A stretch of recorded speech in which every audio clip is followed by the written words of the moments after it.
Alright guys, I just replaced the injector, and now what we're going to do, we're going to take and we are going to see what our codes read. Now if you remember, as soon as I started the vehicle, the code went active. When the vehicle is off, the code is stored because it's not monitoring the system. So what we're going to do is take and load up the system.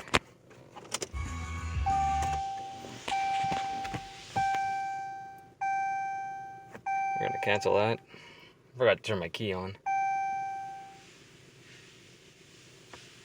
Auto VIN, auto detect.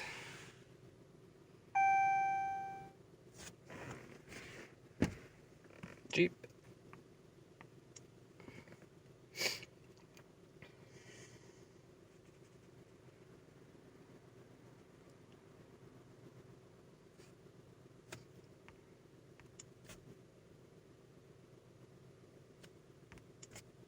Sorry, I couldn't give you guys a video of the repair on this one. I had to get this car out. I'm stuck at another shop right now, so we'll go diagnose.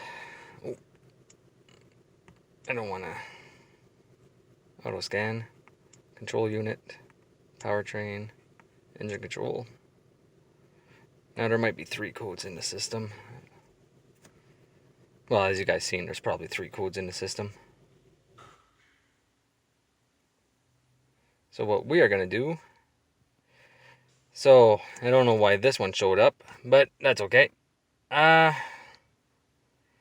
We're going to go to the P0301 and P0201. And as you remember, when I started the vehicle, the P0201 came active. So what we're going to do, we are going to escape. We're going to start the vehicle.